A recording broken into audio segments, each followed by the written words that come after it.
Amados hermanos, estamos delante de una aceleración histórica que aún la persona más serena tiene que admitir. Demasiados acontecimientos están ocurriendo demasiado rápido, demasiado juntos y demasiado complejos. Ayer se hablaba de guerra y de crisis. Hoy se habla de paz y de seguridad, de un nuevo comité de paz, de garantías, de compromisos, de planes de reconstrucción. No es solamente por un nombre o por una reunión que el mundo queda sorprendido, sino porque el instinto humano percibe que los engranes de la historia están encajando, y cuando encajan, todo comienza a moverse como una maquinaria. En días así, el problema no es la falta de información, el problema es el ruido. La gente queda atrapada en comentarios calientes, en juicios apresurados, en emociones que se encienden y se apagan al ritmo de los titulares. Pero nosotros no podemos vivir como quienes no tienen brújula. Nosotros tenemos un solo estándar para mirar la vida y para entender la época, y ese estándar es la Biblia. Y aquí quiero poner el fundamento desde el primer minuto para que no seamos arrastrados de un lado a otro. En la segunda carta de Pedro, capítulo 1, hay escrito que tenemos la palabra profética más segura, a la cual hacemos bien en estar atentos como a una antorcha que alumbra en lugar oscuro. Escúchenme con claridad, hermanos. La profecía no fue dada para alimentar curiosidad ni para que persigamos rumores. La profecía es una antorcha. La antorcha no hace que la noche desaparezca, pero nos da luz suficiente para caminar sin tropezar. La antorcha no cambia el camino, pero nos ayuda a distinguir el hoyo del sendero. Por eso, cuando se levanta un comité de paz, cuando se repite el lenguaje de paz y seguridad, nosotros no reaccionamos como la multitud. Nosotros preguntamos como quienes saben que este mundo se mueve por mecanismos y que esos mecanismos rara vez están en los lemas, sino en los intereses. El mundo no firma acuerdos por moral. El mundo firma acuerdos por el costo y por la ganancia. Esa es la razón por la que tantos tratados humanos se cubren con palabras bonitas, pero por debajo llevan cálculos fríos. Y aquí está lo que ha desconcertado a muchos. Ellos están viendo que varias piezas se están moviendo al mismo tiempo. Moneda, energía, seguridad, rutas, influencia regional. Cuando un centro de poder habla de paz, otro centro de poder inmediatamente calcula petróleo, calcula la moneda con la que se compra y se vende ese petróleo, calcula la capacidad de sostener su fuerza económica. En otras palabras, detrás del comité de paz hay una disputa mayor sobre el fundamento mismo del poder. Miremos de frente un hecho económico que cualquiera entiende, crea o no crea en Dios. Si una nación carga una deuda gigantesca, su estabilidad depende de la confianza en su moneda. Mientras esa moneda siga siendo referencia de intercambio, mientras siga siendo base de transacciones, la estructura se sostiene. Pero si esa confianza se quiebra, si esa moneda pierde su lugar en los intercambios vitales, la caída puede venir no por bombas, sino por finanzas. Un imperio puede derrumbarse no por misiles, sino por la moneda. Esto no es emoción. Esto es lógica. Y precisamente por esa lógica entendemos por qué el mundo, de repente, habla tanto de paz y de seguridad. ¿Por qué se apresuran a formar grupos, comités, estructuras de garantías? La paz, en el lenguaje del mundo, muchas veces no es reposo del alma, sino un mecanismo para reducir riesgos en los intereses, un marco de protección para el dinero, para la energía, para las rutas. Buscan estabilidad para comerciar, para sostener su moneda, para asegurar el suministro, para mantener su posición. Amados hermanos, yo no digo esto para adorar a ningún político, ni para encender odio contra nadie. Yo lo digo para que nosotros despertemos. Nuestra salvación no está en ningún gobierno, está en Jesucristo, quien murió por los pecadores, resucitó y volverá. Pero porque pertenecemos a la palabra de Dios, tampoco podemos ser ingenuos. Debemos leer las señales de la época sin pánico y sin ceguera. Así que cuando el mundo presenta un comité de paz, lo que debemos hacer es mirar más allá del barniz del discurso, hasta encontrar el eje real que está operando. Ese eje es moneda unida a energía, energía unida a poder y poder unido a acuerdos de seguridad. Cuando comprendemos ese eje, entendemos por qué todo se acelera y por qué las promesas de paz aparecen justamente cuando el sistema teme un efecto dominó. Estamos entrando en una secuencia de acontecimientos en la que basta que un eslabón cambie de dirección para que toda la cadena cambie de dirección. Y porque la palabra de Dios es una antorcha que alumbra en lugar oscuro, no seremos sorprendidos, sino que miraremos, evaluaremos, oraremos y caminaremos con sobriedad, porque detrás del lenguaje de paz se está revelando una guerra por los fundamentos del orden del mundo. Y eso es lo que necesitamos entender para avanzar con mayor claridad. Amados hermanos, cuando ya hemos visto que el lenguaje de paz muchas veces es la envoltura de cálculos de interés, entonces debemos entrar sin rodeos a la pregunta central. ¿Qué es lo que obliga a una potencia a moverse con prisa, a levantar mecanismos de garantía, alianzas, comités, tratados? La respuesta no está en emociones, está en estructuras. No está en discursos, está en fundamentos económicos. Y ese fundamento, en esta época, está ligado al dólar. Quiero que pensemos con una lógica sencilla. Una nación puede tener un ejército poderoso, tecnología avanzada, aliados por todas partes. Pero si su base financiera se agrieta, si su moneda pierde el lugar central, su fuerza militar también se vuelve una cáscara vacía, porque necesita combustible, cadenas de suministro, mercados, confianza y capacidad de pago. Muchos creen que un imperio cae por una guerra, pero la historia muestra que muchos imperios se desmoronan por la erosión de la moneda, por la acumulación de deuda, por la pérdida de confianza, por un sistema económico que ya no soporta su propio peso. Y aquí está el hecho que vuelve frías todas las decisiones. Cuando una nación carga una deuda gigantesca, solo puede sostenerse si el mundo continúa confiando en su moneda y continúa usando esa moneda como referencia en el intercambio. Porque mientras esa moneda siga siendo la moneda principal, existe una ventaja que pocos se atreven a decir en voz alta. Pueden endeudarse, pueden emitir, pueden extender el tiempo, pueden cubrir déficits, porque el mundo sigue teniendo esa moneda, sigue necesitando esa moneda, sigue evaluando mercancías con esa moneda. Amados hermanos, aquí yo no estoy llamando a venerar un sistema. Yo estoy describiendo un mecanismo. Durante décadas, el petróleo y el dólar han caminado juntos como dos caras de la misma moneda. Cuando el petróleo se compra y se vende en dólares, el dólar deja de ser solo la moneda de un país y se convierte en sangre del comercio internacional. Y cuando una moneda se vuelve sangre de un sistema, la nación que la emite adquiere una posición singular. No solo vende productos o servicios, vende confianza. Y esa confianza sostiene la deuda. Por eso, si hay algo que quita el sueño a los que gobiernan, es el riesgo de que su moneda sea sustituida en los intercambios más vitales, especialmente en la energía.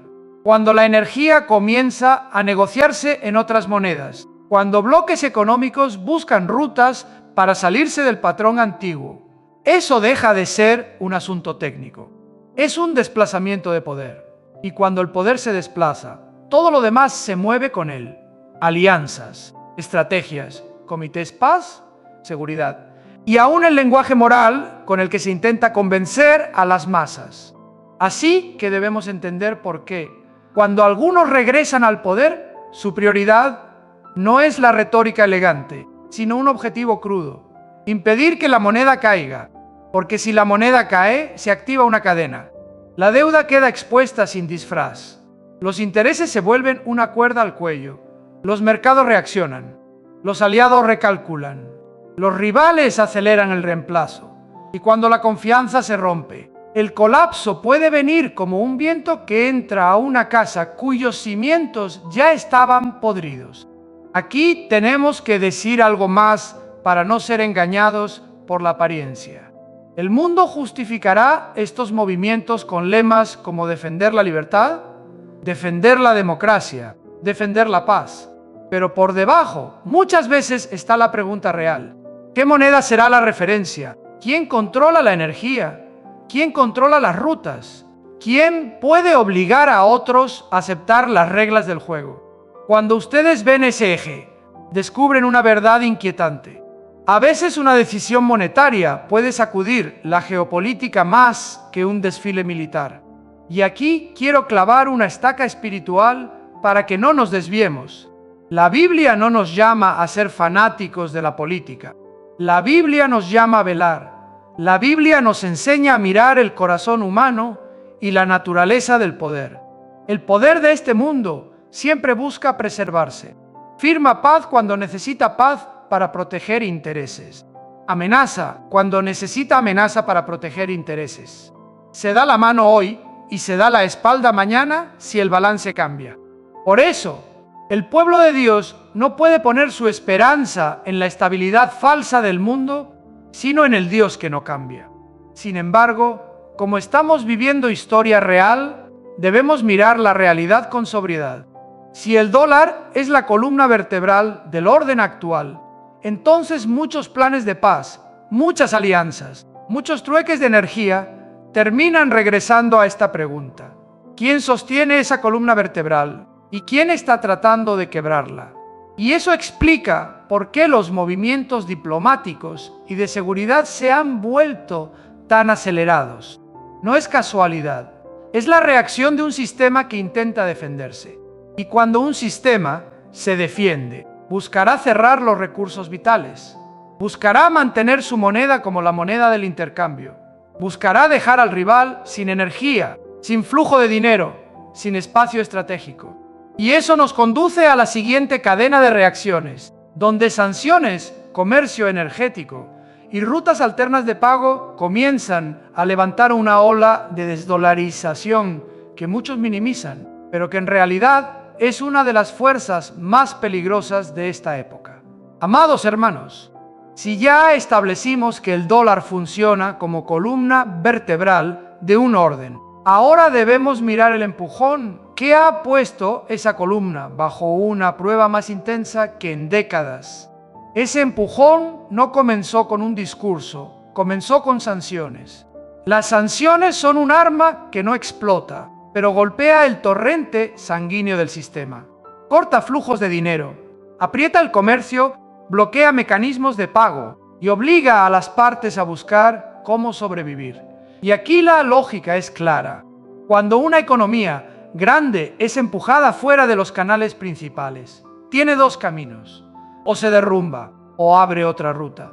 Esa otra ruta al principio puede parecer una solución temporal, pero si lo temporal funciona, se convierte en precedente y el precedente se convierte en modelo. No hace falta odiar el dólar para salirse del dólar.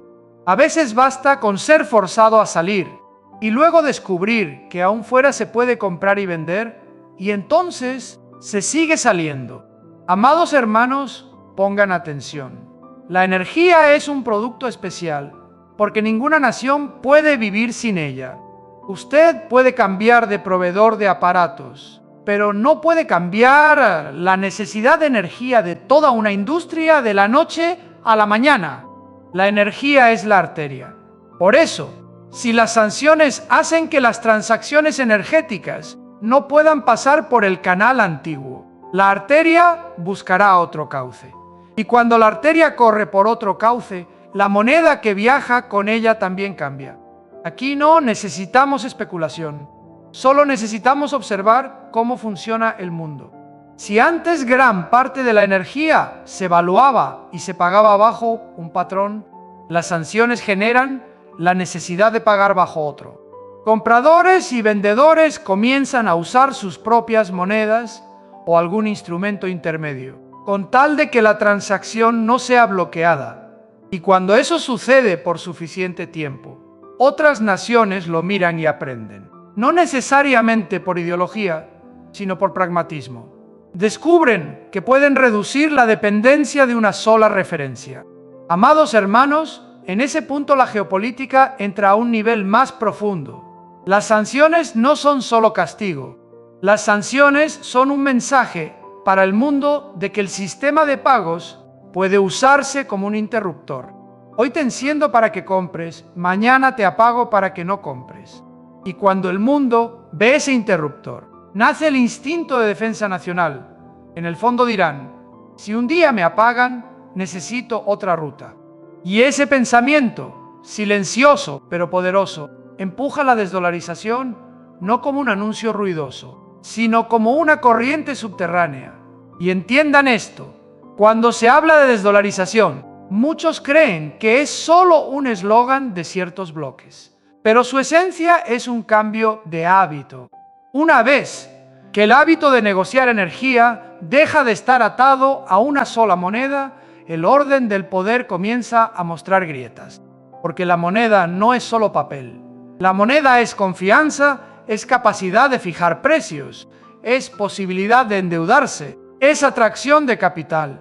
Cuando una parte de las transacciones más críticas se sale del patrón antiguo, la presión cae sobre lo que queda y los planificadores corren para remendar. Por eso, los movimientos que estamos observando no son aislados. Son una secuencia. Una pieza empuja a la otra. Sanciones conducen a rutas alternas. Rutas alternas conducen a hábitos nuevos. Hábitos nuevos conducen a alianzas nuevas.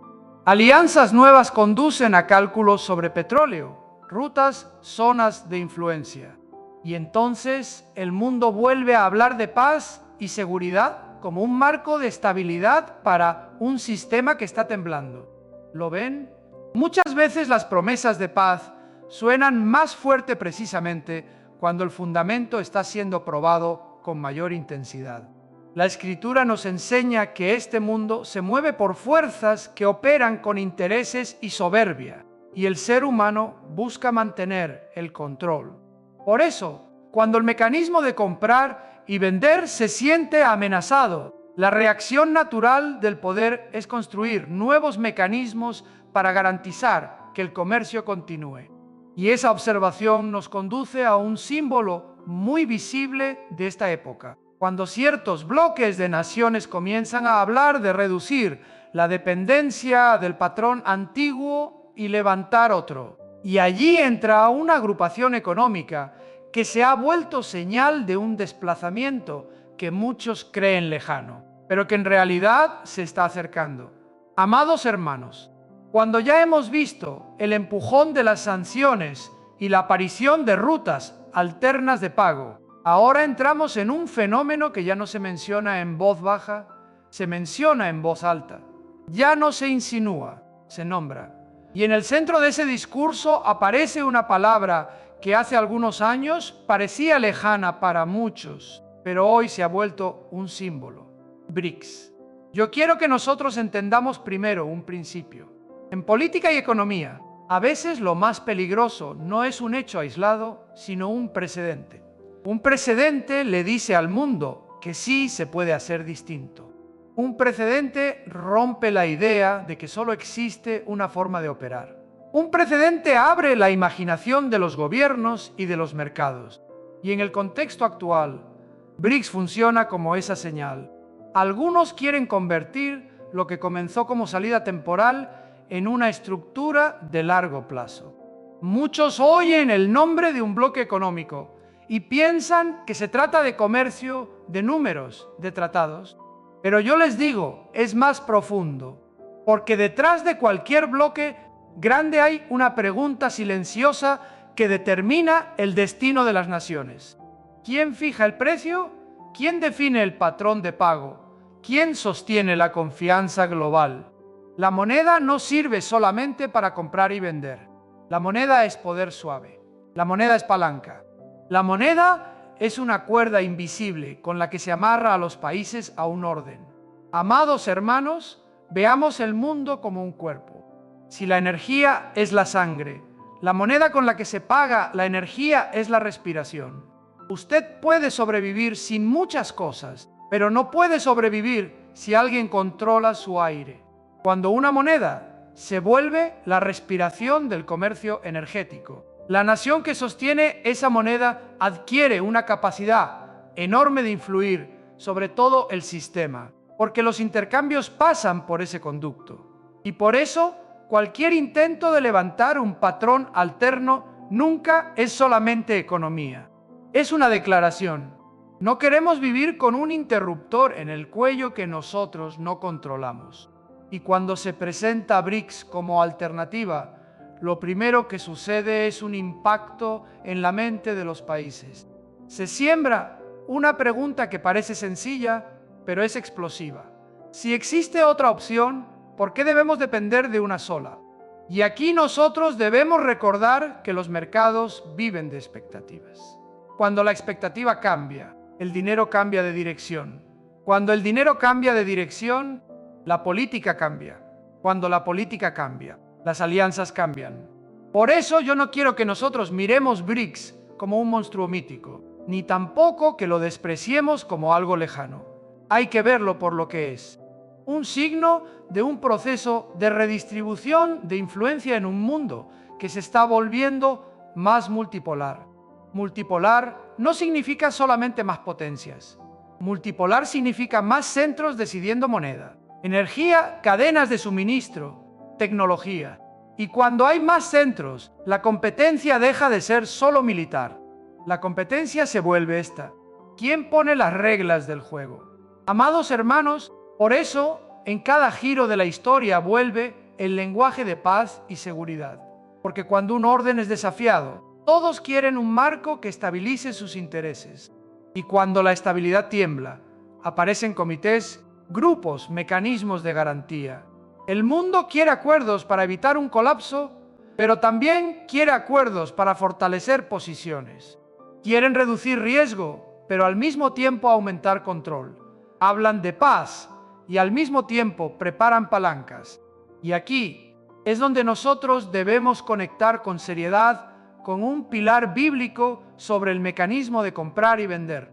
La Escritura muestra que llegará un tiempo en el que el poder buscará controlar el comercio como herramienta de dominio.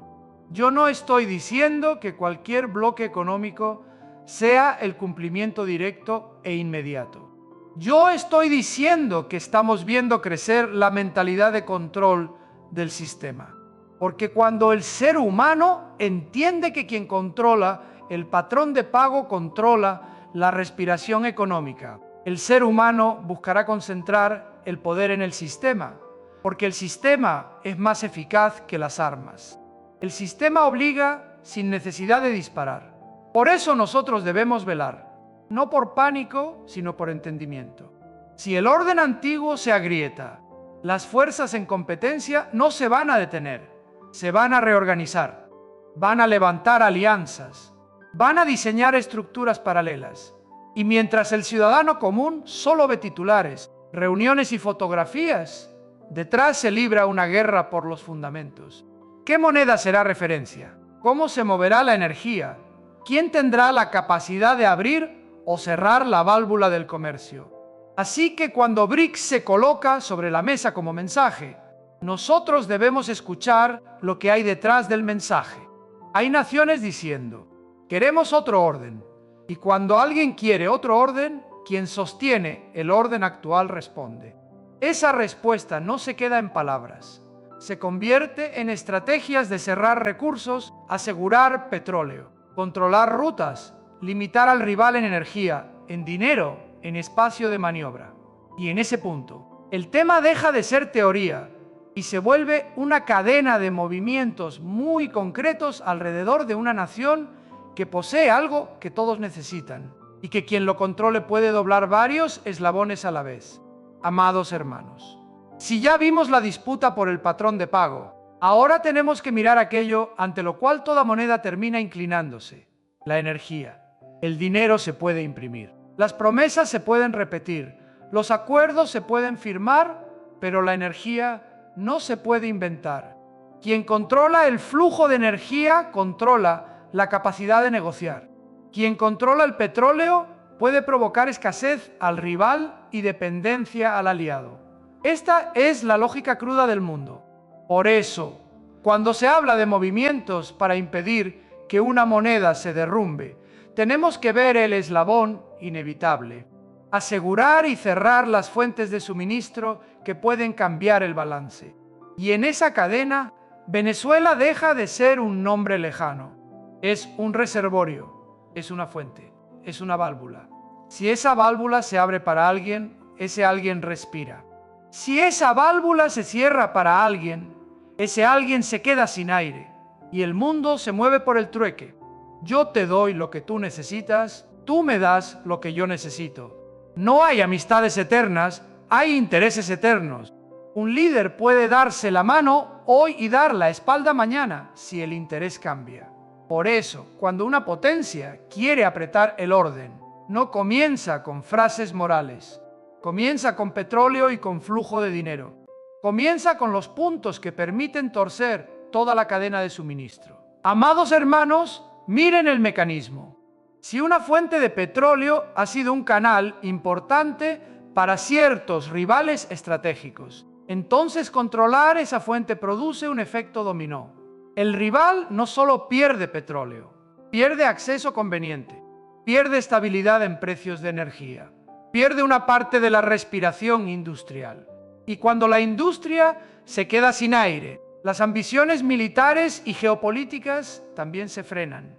Por eso muchas guerras grandes no empiezan en el campo de batalla, empiezan en contratos de energía y rutas de transporte.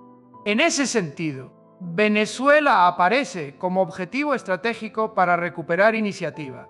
Cuando una potencia logra influir directamente en el flujo del petróleo venezolano, está haciendo dos cosas a la vez. Aumenta su propia capacidad de suministro y de control y reduce la capacidad del rival para abastecerse.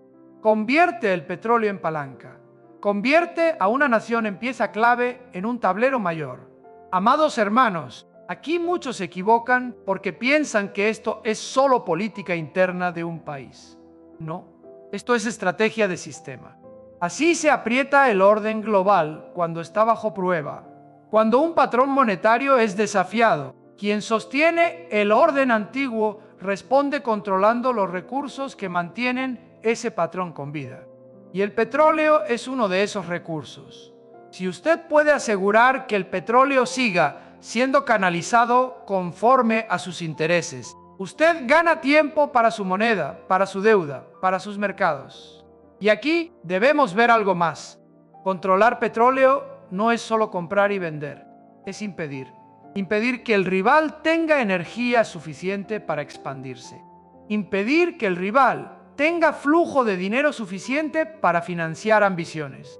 Impedir que el rival tenga estabilidad interna suficiente para no entrar en crisis. Cuando la energía se aprieta, los precios se mueven, la economía tiembla y una nación queda concentrada en sobrevivir en lugar de avanzar. Por eso, si alguien quiere entender por qué un giro en América Latina puede impactar cálculos en Asia, tiene que mirar a través del lente de la energía. El mundo es una red. Usted jala un nudo y muchos otros nudos se sacuden. Amados hermanos, digo esto para que nuestra vigilancia espiritual vaya acompañada de sobriedad intelectual. La Biblia no nos llama a creer a ciegas. La Biblia nos llama a discernir los tiempos. Y conforme el ser humano aprende a manejar el mundo con sistemas, con palancas económicas, con control del comercio, entendemos por qué las advertencias proféticas sobre mecanismos de control se vuelven tan serias. El ser humano ya no necesita conquistar con espada si puede conquistar con una válvula energética y con el sistema de pagos. Y aquí se manifiesta el siguiente efecto de la cadena. Si un lado controla una gran fuente de petróleo, puede dejar al otro sin energía, sin dinero, sin confianza para actuar. Y cuando un rival estratégico se queda sin aire, sus planes en otros puntos calientes comienzan a frenarse, no por moral, sino por falta de combustible para mover la maquinaria. Amados hermanos, ahora quiero que nombremos de frente a dos actores que están atados de manera muy estrecha a la ecuación de la energía en esta época, China y Rusia. Se habla mucho de voluntad, de ambición, de estrategia, pero al final, antes de que una maquinaria geopolítica pueda moverse, necesita combustible. Por eso la guerra en este siglo muchas veces no comienza con disparos, comienza con contratos, comienza con suministro, comienza con rutas, comienza con la moneda con la que se paga. A eso yo le llamo guerra de contratos antes que guerra de balas. Primero, miremos a China. Una industria tan grande no funciona con consignas. Necesita petróleo, necesita gas, necesita un flujo estable de energía para mantener fábricas encendidas, para evitar que la cadena de suministro se rompa, para impedir que la sociedad entre en tensión por precios y escasez. Cuando el suministro se desvía o se controla, China no enfrenta solamente un problema económico, enfrenta un problema estratégico de supervivencia. Porque si la energía se vuelve más cara, más riesgosa, más difícil de obtener, entonces cualquier plan de expansión tiene que pagar un precio más alto. Y cuando el precio es más alto, el calendario cambia, la forma de actuar cambia y muchas veces la decisión tiene que retrasarse. Ahora miremos a Rusia. Rusia posee energía, pero también está atada a sistemas de pago, a mercados, a la necesidad de redirigir exportaciones, a canales financieros que se cierran y a la obligación de abrir rutas alternas para vender lo que tiene. Cuando los canales antiguos se bloquean, Rusia tiene que crear canales nuevos. Y cuando crea canales nuevos, sus relaciones también se ajustan. Puede endurecerse en un frente y volverse flexible en otro, no porque de pronto cambie su moral, sino porque cambia la ecuación. Un país puede tener armas, pero una campaña larga necesita dinero, necesita comercio, necesita capacidad de vender y de comprar. Sin flujo de dinero, aún las armas se vuelven una carga. Amados hermanos, por eso yo digo, la maquinaria no se alimenta de discursos, la maquinaria se alimenta de combustible. La guerra moderna no se define solo por tanques o barcos, se define por capacidad de operación. Industria, logística, transporte, energía, tecnología y flujo de dinero.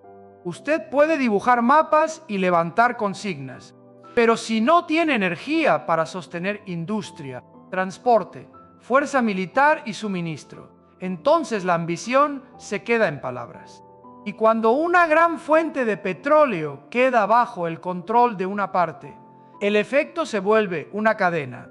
Un lado queda con menos suministro o con costos más altos, el otro gana iniciativa y palanca. Los precios se mueven, los costos de producción suben, la presión inflacionaria crece, la resistencia social es probada. Y cuando la sociedad es probada, el gobierno tiene que mirar hacia adentro para sostener estabilidad. Y eso reduce la capacidad de arriesgarse hacia afuera. ¿Lo ven? A veces una válvula de energía puede obligar a una potencia a recalcular. No porque quiera, sino porque no tiene fuerza para avanzar como lo anunció. Por eso, antes de disparar, negocian. Antes de abrir una campaña, cierran suministro. Antes de mover tropas, prueban precios de energía y prueban reacción del mercado. Y en privado la pregunta no es si nos atrevemos. La pregunta es si alcanzamos. Si hay energía suficiente, si hay flujo de dinero suficiente, si hay resistencia económica suficiente. Eso decide si un plan se convierte en acción o se queda como amenaza. Amados hermanos, cuando esto ocurre, la ambición no desaparece, se transforma. Si se frena la acción militar directa, puede mudarse a guerra de información, presión diplomática, acuerdos tras bambalinas o construcción de estructuras económicas para escapar del control del rival. Por eso, aun cuando un ataque se retrasa, el conflicto continúa, solo cambia de herramienta. Y por eso las naciones reordenan relaciones con rapidez. Hoy chocan, mañana se dan la mano porque necesitan suministro. Hoy se insultan, mañana bajan el tono porque necesitan un acuerdo. El mundo funciona por intercambio. Yo te doy lo que tú necesitas, tú me das lo que yo necesito. No es bello, pero es real. y por ser real. Explica por qué alianzas que parecían imposibles aparecen y enemigos que parecían eternos terminan sentados a la misma mesa. Amados hermanos, aquí debemos volver a la vigilancia espiritual. Conforme el mundo es gobernado cada vez más por sistemas y palancas económicas, llegará un momento en el que el poder no necesitará disparar para someter. Solo tendrá que cerrar la fuente de vida. Solo tendrá que limitar el comprar y vender. Solo tendrá que controlar energía y sistema de pagos. La Escritura advierte de un tiempo en el que el poder buscará controlar el comercio como señal de dominio. Así que cuando observamos a China y a Rusia dentro de la ecuación energética, no lo hacemos como curiosos, lo hacemos como vigilantes. Cada presión sobre la energía produce presión política. Y cuando la política se aprieta, aparecen acuerdos nuevos, promesas de paz, comités, marcos de seguridad para estabilizar intereses. Y ese marco necesita puntos geográficos estratégicos para asegurar rutas e infraestructura de un orden que se está formando. Y por eso una región fría que parece lejana se vuelve objetivo de ojos que están mirando el mapa del mundo. Amados hermanos, si ya hemos visto que la guerra de contratos muchas veces va antes que la guerra de balas, ahora debemos entender por qué una región que muchos antes consideraban al final del mapa, de pronto entra al centro del cálculo del poder. Esa región es Groenlandia. Suena lejana, suena helada, suena como hielo y viento. Pero el poder no mira el mapa con emoción. El poder mira el mapa con rutas. El poder mira el mapa con puertas de control. El poder mira el mapa con tendones invisibles que hacen que el cuerpo del mundo se mueva. Quiero que entendamos un principio sencillo. Quien controla las rutas controla el ritmo del movimiento. Quien controla los estrechamientos controla la supervivencia del comercio y de la seguridad. Y en una época en la que el mundo no vive solo de petróleo, sino también de datos, de internet, de comunicación, de infraestructura digital, las líneas de transmisión se han convertido en una nueva clase de arteria. Se disputan los pozos de petróleo, sí, pero también se disputan los cables, las conexiones, los puntos de enlace, porque quien controla eso puede escuchar, puede bloquear, puede redirigir, puede decidir la velocidad de una economía digital. Amados hermanos, Groenlandia ocupa una posición que los ojos estratégicos no pueden ignorar. Está cerca de Norteamérica. Está cerca de corredores hacia el norte de Eurasia. Es una pieza en la historia de rutas, de control del espacio y de pasillos que la seguridad moderna observa con seriedad. Y cuando las potencias miran allí, no ven solo hielo, ven una puerta. Ven un punto de apoyo para asegurar que el rival no pase con libertad o para que ellos mismos puedan vigilar y limitar.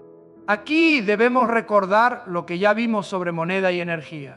Cuando un orden es probado por fuego, quien sostiene ese orden no protege la moneda con palabras, la protege con recursos y con puertas de control, porque la moneda necesita comercio, el comercio necesita rutas.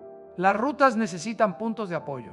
Y cuando ese punto de apoyo está en un lugar estratégico, se convierte en objeto de negociación y de presión. Amados hermanos, por eso el mundo hoy se parece a un tablero en el que cada casilla ya no es solo territorio, sino función. Una isla, un estrecho, una línea de cable, un espacio aéreo, un punto de radar, un corredor submarino. Todo se vuelve herramienta. Quien controla la herramienta controla la capacidad de presionar sin disparar. Quien controla la herramienta puede obligar al rival a recalcular sin declarar guerra. Y si alguien pregunta, ¿por qué están dispuestos a disputarse regiones con poca población? La respuesta es simple. No es una batalla por población, es una batalla por control del flujo. Yo digo esto para que entendamos algo crucial. El mundo está moviéndose del poder de superficie al poder de sistema. Antes, quien tomaba tierra vencía. Hoy, quien toma puertas vence. Puertas de energía, puertas de datos, puertas de comercio, puertas de rutas. Y Groenlandia es vista como una puerta. Si se pierde una puerta, el rival gana. Si se sostiene la puerta, el orden se defiende. Por eso se vuelve preocupación estratégica. Amados hermanos, cuando miramos esto con lente espiritual, entendemos mejor por qué la Biblia advierte sobre sistemas capaces de dominar la vida humana. No tanto con discursos, sino con mecanismos. No con lemas, sino con infraestructura. No con un golpe frontal, sino con cerrar y abrir. Un sistema, mientras más fino, menos necesita violencia pública, porque controla desde adentro con tuberías y válvulas. Y aquí comprendemos por qué las promesas de paz y seguridad caminan junto con los cálculos de puertas de control. Cuando hablan de paz, necesitan asegurar que sus rutas estén seguras. Cuando hablan de seguridad, necesitan puntos de apoyo para vigilar y disuadir. Así que detrás de comités de paz, detrás de compromisos de reconstrucción, detrás de apretones de mano, existe una disputa por el mapa del sistema y Groenlandia es uno de los puntos brillantes en ese mapa. Amados hermanos, esto nos lleva a otro nivel de la historia. Si las potencias están corriendo para sostener moneda, asegurar energía, controlar rutas y cerrar puertas, entonces necesitan un marco político y de seguridad para estabilizar toda esa cadena de intereses. Y ese marco suele envolverse en una palabra hermosa: paz.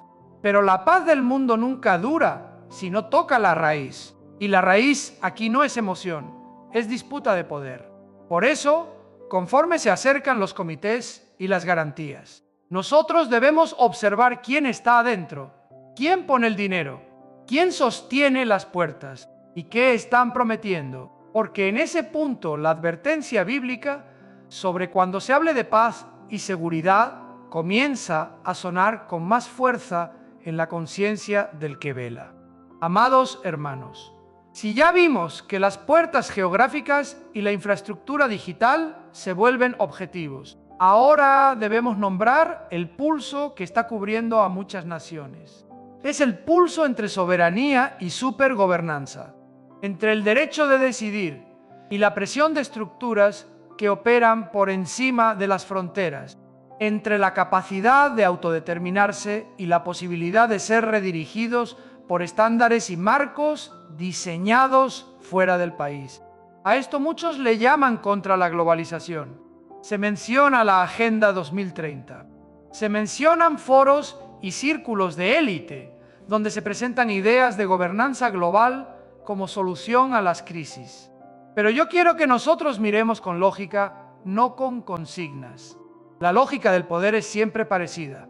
Cuanto más inestable está el mundo, cuantas más crisis se multiplican. Más fácil se vuelve convencer a la gente de que necesitan un sistema más centralizado para asegurar estabilidad. Y cuando la gente acepta un sistema más centralizado, casi siempre paga con libertad y con soberanía. Amados hermanos, recuerden esto.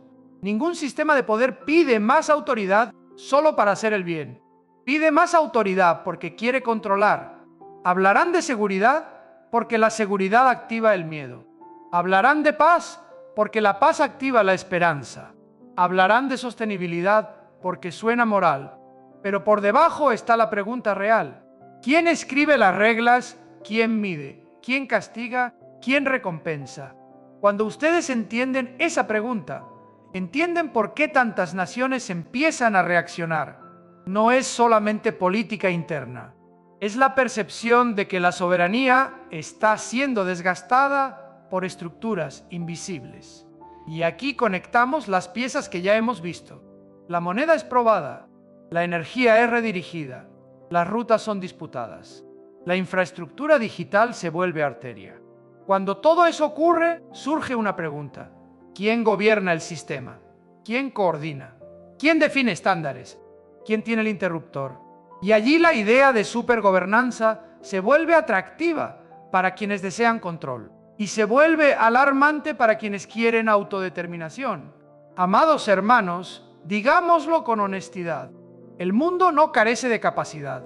El mundo carece de fidelidad, carece de verdad, carece de fundamento moral. Por eso, cuando se presenta un programa con metas que suenan bellas, la sabiduría no es burlarse, ni tampoco rendirse. La sabiduría es preguntar, ¿con qué herramientas se va a imponer? ¿Con persuasión o con coerción? ¿Con invitación o con sanción? Y lo más importante, ¿quién sostiene la herramienta? Porque la historia confirma un principio. Cuando el poder se concentra, el control aumenta. Y el control ya no es solo control de fronteras o de ejércitos. El control más fino es control del sistema. Control de estándares financieros. Control de datos. Control de identidad. Control de acceso a servicios. Y amados hermanos, cuando el poder comienza a hablar tanto de sistema, nosotros debemos recordar que la Biblia advierte de un mecanismo capaz de condicionar el comprar y vender. Cuando el ser humano descubre que puede dirigir a una sociedad otorgando o retirando permisos dentro del sistema, queda tentado a hacerlo, porque es más eficaz que la violencia pública. Por eso, la ola contra la globalización que estamos viendo no es solo un partido ganando sobre otro. Refleja el temor de muchas naciones a ser diluidas, a perder decisión, a ser obligadas a someterse a estándares que no escribieron. Y cuando una nación siente que su soberanía se diluye, su reacción se vuelve fuerte. Buscará recuperar control, levantará barreras, rediseñará comercio, reordenará alianzas. Y cuando muchas naciones hacen eso al mismo tiempo, el mundo entra en una etapa de conflicto más alto, no necesariamente con disparos inmediatos, sino con competencia de sistemas, competencia de estándares, competencia por las reglas del juego. Amados hermanos, aquí entendemos por qué los comités de paz aparecen en el momento preciso. Cuando el orden se fragmenta, se necesita una narrativa para tranquilizar a las masas. Se necesita un barniz para legitimar reestructuraciones. Se necesita un puente para meter a varios actores dentro de un marco común, aunque sea sobre el papel. Y ese marco casi siempre se vende con palabras luminosas. Paz, seguridad, estabilidad, reconstrucción. Pero si la raíz sigue siendo disputa de poder e interés, esa paz será frágil porque no está edificada sobre verdad, está edificada sobre equilibrio temporal. Y ahora, al mirar el pulso entre soberanía y supergobernanza, tenemos que hacer una pregunta espiritual. ¿En qué estamos poniendo nuestra confianza? Si la ponemos en un sistema levantado por hombres, seremos decepcionados porque el hombre no cambia. Pero si la ponemos en Dios, velaremos con sobriedad. Veremos que estas sacudidas no son accidentes. Son señales de que el mundo está buscando una forma de gobernanza capaz de controlar el comprar y vender, controlar el flujo, controlar el orden. Y cuando el mundo corre detrás de paz y seguridad como consigna, la advertencia bíblica comienza a colocarse delante de nosotros como espejo.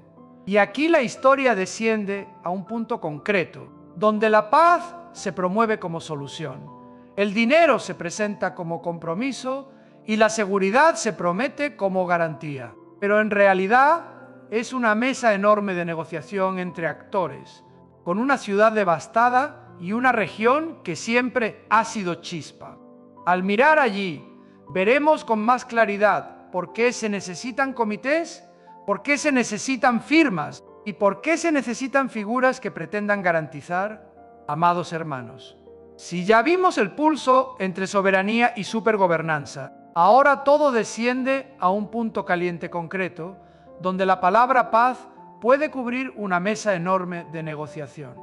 Ese punto es Gaza. Una ciudad devastada no es solo tragedia humana. En el mundo del poder, también puede convertirse en oportunidad para redirigir influencia. Porque donde hay ruinas, hay reconstrucción.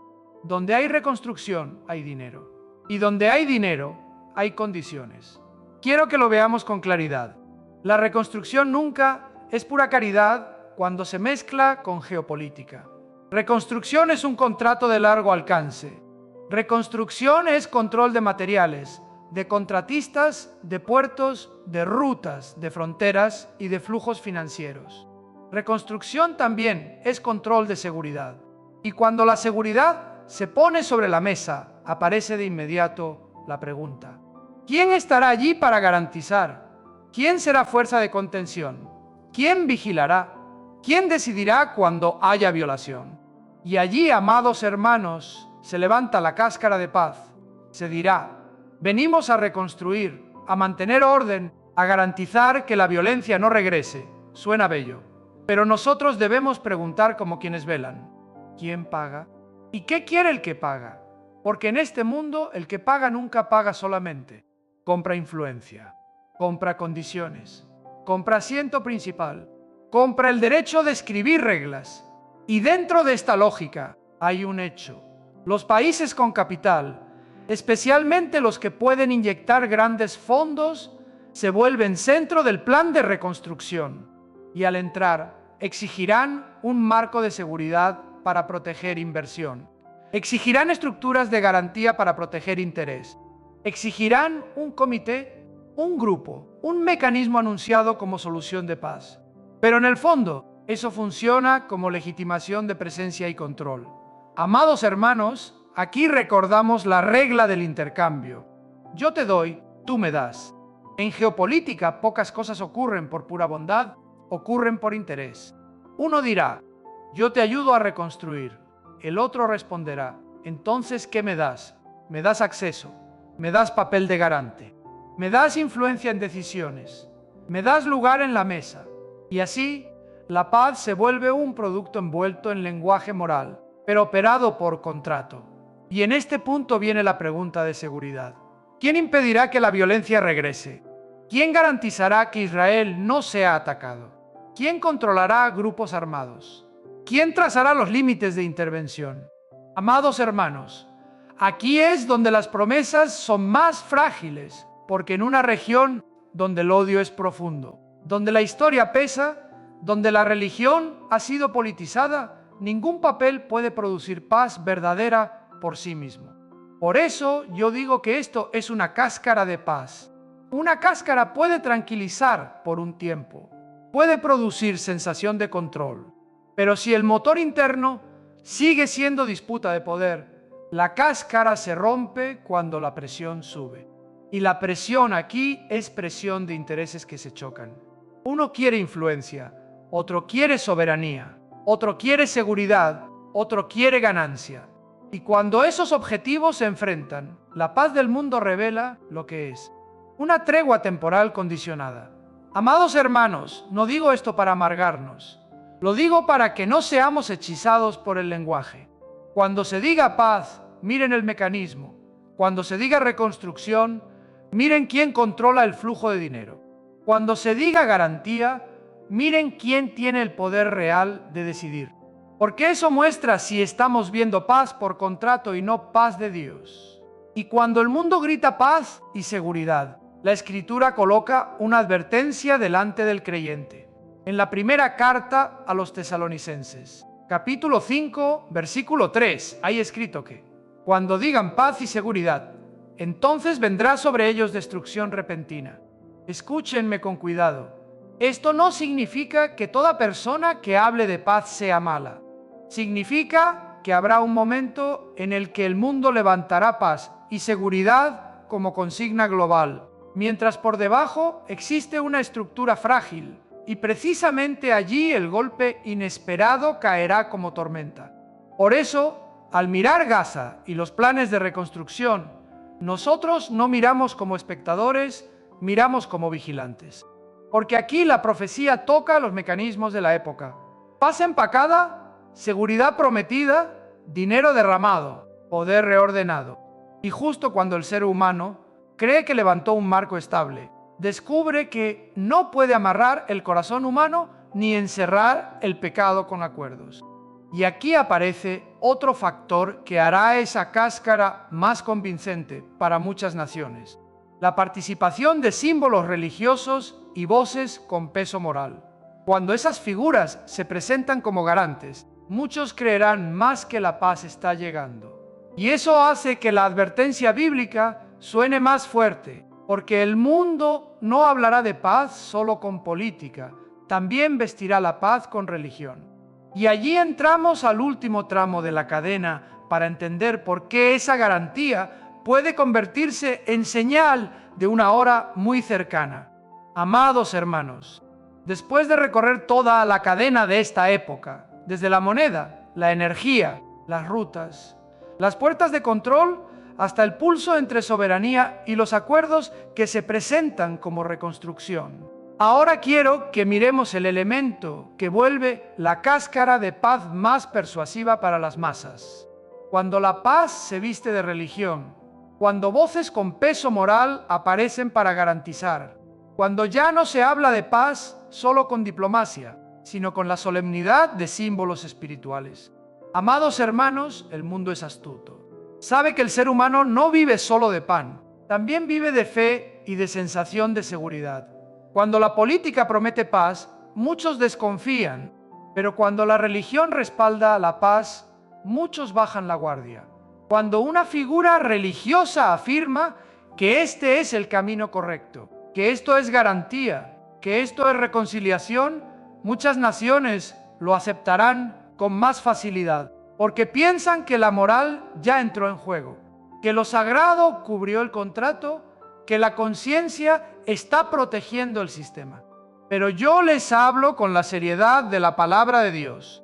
Ningún símbolo religioso puede transformar una estructura de intereses en paz verdadera. La paz verdadera no nace de firmas, no nace de mecanismos. La paz verdadera solo viene de Dios, por medio de Jesucristo, quien murió por los pecadores, resucitó y volverá. Cuando el hombre usa la religión como sello para estampar un acuerdo, puede hacerlo parecer más legítimo ante la multitud, pero no puede cambiar el corazón humano y no puede expulsar el pecado del sistema. Amados hermanos, por eso debemos distinguir. Respetamos a las personas, pero no idolatramos ninguna estructura. Respetamos el deseo de paz, pero no cerramos los ojos ante el mecanismo. Porque, como ya vimos, el mundo funciona por intercambio. Yo te doy lo que necesitas, tú me das lo que yo quiero. Y cuando el interés es el motor, la paz dura hasta que el interés es desafiado. Cuando el interés cambia, la paz se agrieta. Y aquí la Escritura se levanta como antorcha en lugar oscuro. Quiero que volvamos al pilar que se colocó desde el inicio, y ahora permitamos que corte toda ilusión. En la segunda carta de Pedro, capítulo 1, hay escrito que tenemos la palabra profética más segura, y hacemos bien en estar atentos a ella como a una antorcha que alumbra en lugar oscuro, hasta que el día esclarezca y el lucero de la mañana salga en sus corazones. Amados hermanos, esa frase no es adorno, es mandato. Hacemos bien en estar atentos, no atentos al ruido, no atentos al rumor, sino atentos a la palabra profética más segura. Y justamente al poner atención, otra advertencia aparece como campana. En la primera carta a los Tesalonicenses, capítulo 5, versículo 3, hay escrito que cuando digan paz y seguridad, entonces vendrá sobre ellos destrucción repentina. Amados hermanos, lo repito para que nadie lo entienda mal. Ese texto no nos enseña a odiar a cualquiera que hable de paz, nos enseña a reconocer un momento en el que el mundo entero hablará de paz y seguridad como consigna, mientras debajo siguen la disputa de poder, el interés y la ambición de controlar, el comprar y vender, controlar el flujo, controlar el sistema. Así que la pregunta ahora no es quién tiene razón en los tableros políticos. La pregunta es esta: ¿estamos velando? ¿Estamos dejando que la palabra de Dios forme nuestra manera de mirar? Entendemos que mientras más fino es el mecanismo de control, más fácil es amarrar a las personas, no con cadenas de hierro, sino con sistemas. Y mientras más el mundo hable de paz, de seguridad, de garantías, más el creyente debe recordar que Jesucristo nos mandó a velar, a estar listos, porque nadie sabe el día ni la hora. Por eso, lo que nos queda no es pánico ni indiferencia. Lo que nos queda es volver a Dios, permanecer firmes en la fe y guardar nuestra casa en santidad. Yo llamo a nosotros a orar más, no porque seamos débiles, sino porque sabemos dónde está la fuente de la fuerza. Yo llamo a nosotros a acercarnos más a la familia, no para huir del mundo, sino porque estamos viviendo días en los que el corazón humano puede quebrarse por miedo y confusión. Yo llamo a nosotros a vivir con rectitud, porque si el mundo avanza hacia mecanismos de control, solo el que se aferra a Cristo no se perderá en la oscuridad. Amados hermanos, yo no sé cuántos acuerdos más firmará el mundo mañana, cuántos comités levantará, cuántas promesas repetirá. Pero yo sí sé esto: la palabra profética de Dios nunca falla. Y cuando vemos que las piezas comienzan a encajar, no temblamos como quien no tiene esperanza. Levantamos la cabeza, porque nuestra redención está cerca. Guardamos el corazón de la paz falsa. Fijamos los ojos en Cristo. Caminamos en vigilancia. Y ahora inclinemos el rostro delante del Señor. Que Dios nos conceda sabiduría para discernir los tiempos, valentía para vivir en santidad en medio de un mundo trastornado, amor para sostener a nuestra familia y la paz verdadera que viene de Él, no la paz del sistema, sino la paz del Espíritu Santo. Que Él guarde a su iglesia hasta el día del regreso de Jesucristo. Amén.